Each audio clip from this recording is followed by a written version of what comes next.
2020년 12월 14일 월요일 오늘의 말씀을 함께 나누도록 하겠습니다. 오늘 말씀의 제목은 두로의 멸망 앞에 슬퍼하는 사람들입니다. 본문 말씀은 에스겔 26장 15절부터 21절까지 말씀입니다. 주 여호와께서 이같이 두로에 대하여 말씀하시되 내가 엎드려지는 소리에 모든 섬이 진동하지 아니하겠느냐. 곧 너희 가운데 상한 자가 부르짖으며 죽임을 당할 때에라. 그때 바다의 모든 왕이 그 보좌에서 내려 조복을 벗으며 수놓은 옷을 버리고 떨림을 입을 듯하고 땅에 앉아서 너로 말미암아 무시로 떨며 놀랄 것이며 그들이 너를 위하여 슬픈 노래를 불러 이르기를 항해자가 살았던 유명한 성읍이여 너와 너의 주민이 바다 가운데 있어 경고하였도다. 해변의 모든 주민을 두렵게 하였더니 어찌 그리 멸망하였는고. 내가 무너지는 그날에 섬들이 진동할 것이며 바다 가운데의 섬들이 내 결국을 보고 놀라리로다 하리라. 주 여호와께서 이같이 말씀하셨느니라. 내가 너를 주민이 없는 성읍과 같이 황폐한 성읍이 되게 하고 깊은 바다가 내 위에 오르게 하며 큰 물이 너를 덮게 할 때에 내가 너를 구덩이에 내려가는 자와 함께 내려가서 옛적 사람에게로 나아가게 하고 너를 그 구덩이에 내려간 자와 함께 땅 깊은 곳에 곧 예로부터 황폐한 곳에 살게 하리라. 내가 다시는 사람이 거주하는 곳이 되지 못하리니 살아있는 자의 땅에서 영광을 얻지 못하리라. 내가 너를 패망하게 하여 다시 있지 못하게 하리니 사람이 비록 너를 찾으나 다시는 영원히 만나지 못하리라. 주 여호와의 말씀이니라. 아멘. 지난 시간 우리는 남유다의 멸망이 자신들에게 가져다 줄 유익을 생각하며 기뻐했던 두로에 대한 심판을 선포하시는 하나님의 말씀을 함께 나누었습니다. 두로는 남유다와 같이 중개무역을 통해서 여러 나라로부터 많은 부를 쌓았던 나라였습니다. 그런데 경쟁 관계에 있던 남유다가 바벨론에 의해서 멸망을 당하자 더 이상 경쟁하지 않고 독점적으로 여러 나라들과의 무역을 통해 부를 쌓을 생각에 기뻐한 것이었습니다. 두로의 이러한 모습은 그들이 특별히 다른 나라보다 악하기 때문이 아니었습니다. 그리고 남유다가 멸망을 당하는 데 있어서 두로는 남유다에게 직접적으로 어떤 피해를 준 일도 없었습니다. 그런데 왜 하나님께서는 두로를 향한 심판을 선포하시는 것이라고 했습니까? 그것은 두로라고 하는 나라가 다른 나라보다 특별히 악하기 때문이 아니라 세상의 재물과 돈을 쫓는 사람들의 결론이 그러한 것임을 보여주기 위함이라고 했습니다. 이 세상을 살아가고 있는 사람들에게 있어서 소위 권선징악이라고 하는 것은 매우 상대적인 것을 의미합니다. 그래서 사람들은 내가 다른 사람보다 선한가 혹은 다른 사람보다 악한가 이것을 비교해서 생각합니다. 그러나 성경이 말하는 권선징악이라는 것은 상대적인 것이 아니라 절대적인 것을 의미합니다. 그래서 하나님께서는 겉으로 볼 때는 남유다에 더 큰 피해를 주었던 바벨론이나 암몬, 모압, 에돔, 블레셋과 같은 나라들은 더 큰 벌을 주고 그거보다는 덜해 보이는 두로라고 하는 나라는 조금 덜한 벌을 주고 하는 것이 아니라 모든 나라를 다 같이 망하게 하심으로 모든 대상이 하나님 앞에서는 절대적으로 악함을 말씀하시는 것입니다. 그리고 오늘 이어지는 본문의 말씀은 두로라고 하는 나라가 결국 하나님의 심판 가운데 멸망을 당하게 될 것인데 그것을 보고 있던 주위 여러 나라들의 반응이 기록되어 있습니다. 두로라고 하는 나라의 멸망을 보고 주위 다른 나라들은 어떤 반응을 보였는지 오늘 말씀을 통해서 함께 살펴보도록 하겠습니다. 먼저 15절 말씀입니다. 주 여호와께서 이같이 두로에 대하여 말씀하시되 내가 엎드러지는 소리에 모든 섬이 진동하지 아니하겠느냐. 곧 너희 가운데 상한 자가 부르짖으며 죽임을 당할 때에라. 아멘.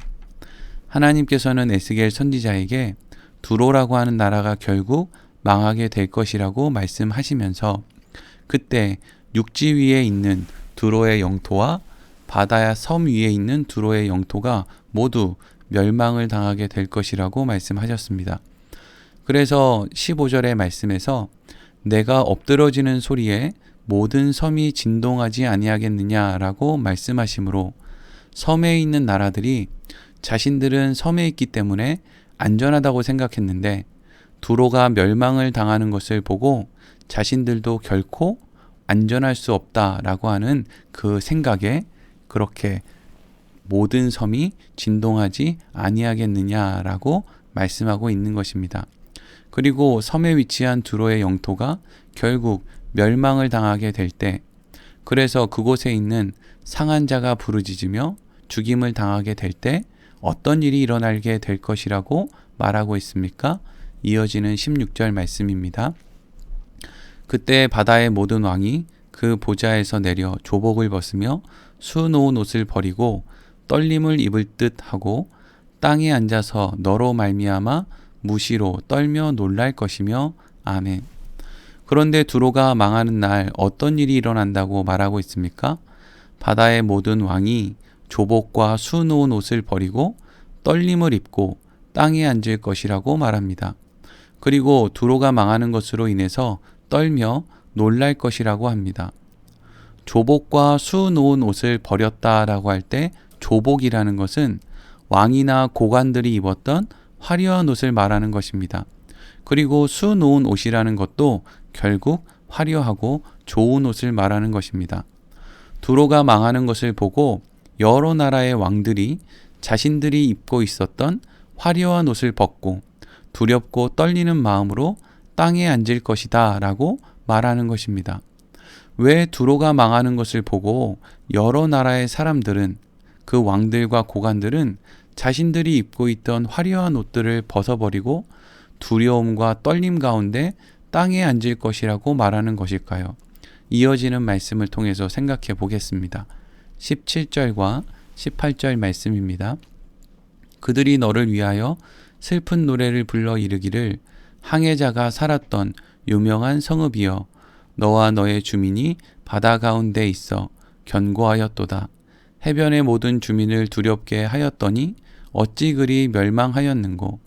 내가 무너지는 그날에 섬들이 진동할 것이며 바다 가운데 섬들이 내 결국을 보고 놀라리로다 하리라. 아멘. 17절과 18절의 말씀은 두로의 멸망을 지켜보던 사람들이 그들을 위해서 애곡하며 슬퍼하며 불렀던 노랫말입니다. 그들이 두로의 멸망 앞에서 어떤 노래를 지어 불렀습니까?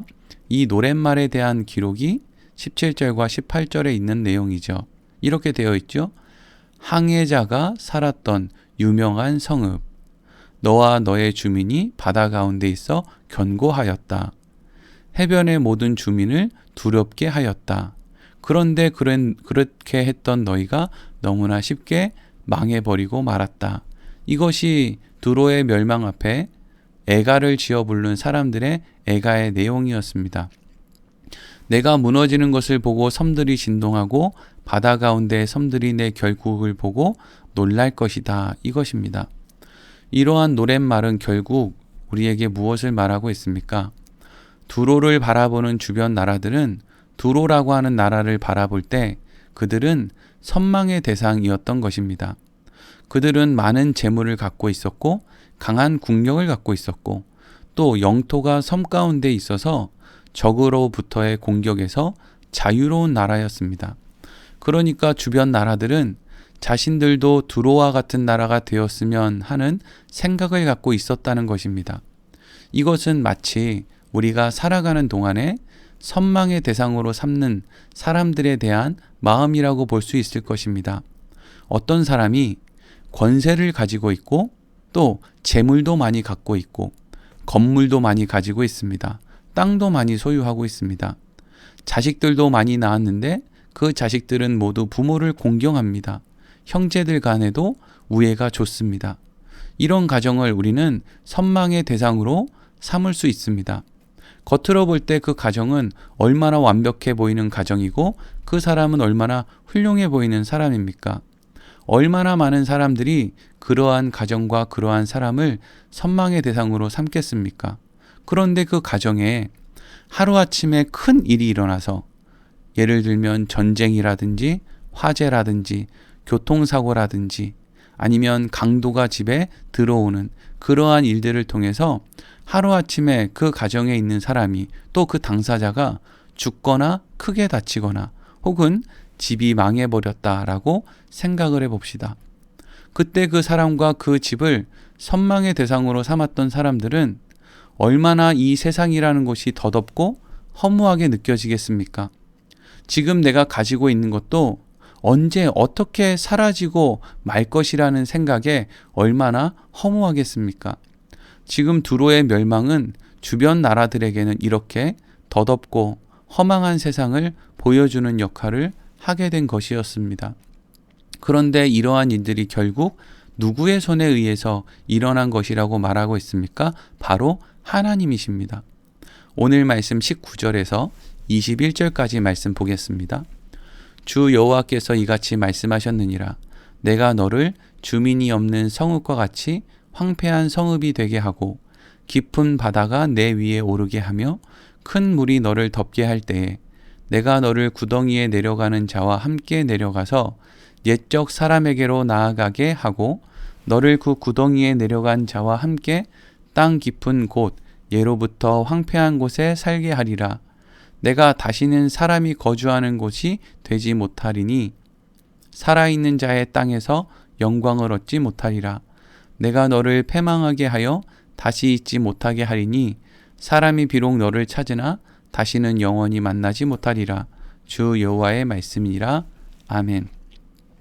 하나님께서는 두로에게 일어난 일들, 두로를 주민이 없는 성읍과 같이 황폐한 성읍이 되게 하실 것이라는 것, 그리고 깊은 바다가 내 위에 오르게 하며 큰 물이 너를 덮게 한다는 것, 구덩이에 내려가는 자와 함께 내려가서 옛적 사람에게로 나아가게 하고 예로부터 황폐한 곳이 되게 할 것이라는 것, 두로가 다시는 사람이 거주하는 곳이 되지 못하게 할 것이라는 것, 이 모든 것들을 하나님의 손에 의해서 이러한 일들이 일어나게 될 것이라고 말씀을 하시는 것입니다. 이러한 하나님의 말씀은 우리에게 무엇을 가르쳐 주고 있습니까?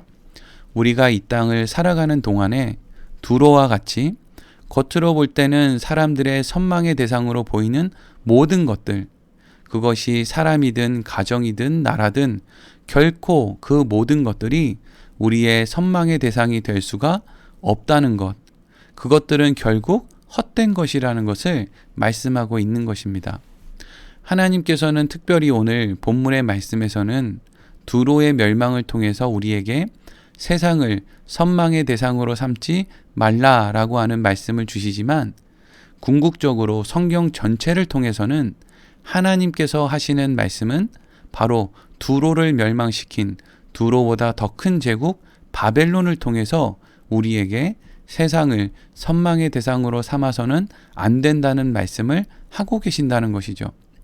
요한계시록 18장 9절에서 10절까지 말씀에 이렇게 되어 있습니다. 그와 함께 음행하고 사치하던 땅의 왕들이 그가 불타는 연기를 보고 위하여 울고 가슴을 치며 그의 고통을 무서워하여 멀리 서서 이르되 화 있도다 화 있도다 큰 성 견고한 성 바벨론이여 한 시간에 내 심판이 이르렀다 하리로다. 아멘. 성경에서 아담과 하와가 에덴에서 쫓겨난 이후 아담과 하와의 첫째 아들이었던 가인은 에덴의 동편으로 가서 민족을 세우고 나라를 세웁니다. 그리고 그때부터 시작된 것이 바로 바벨탑이고 바벨론입니다. 바벨론은 결국 하나의 나라를 말하는 것이 아니라 하나님이 아닌 세상 속에서 자신들에게 평안을 줄 수 있는 것을 찾겠다라고 하는 인간의 모든 노력이 담겨 있는 말입니다. 그래서 하나님께서는 마지막 때 결국 그 견고한 성 바벨론이 망하게 될 것이라고 말씀하시므로 우리가 세상 가운데 얻고자 하는 것, 선망의 대상으로 삼고 있는 것들이 결코 우리에게 참된 평안을 주지 못하는 것임을 분명하게 말씀하시는 것입니다. 사랑하는 성도 여러분, 두로가 망하는 것, 바벨론이 망하는 것을 통해서 성경은 오늘날 우리들에게 말하고 있습니다. 참된 만족과 평안은 오직 하나님으로부터만 오는 것임을 말입니다. 우리의 육신은 끊임없이 세상을 따라가라고, 눈에 보이는 것을 따라가라고 말할 것입니다. 그러나 하나님의 말씀은 세상과 눈에 보이는 것을 아무리 따라가도 그곳에는 참된 만족도 평안도 없다고 말하는 것입니다. 오늘 말씀 이렇게 마치도록 하겠습니다.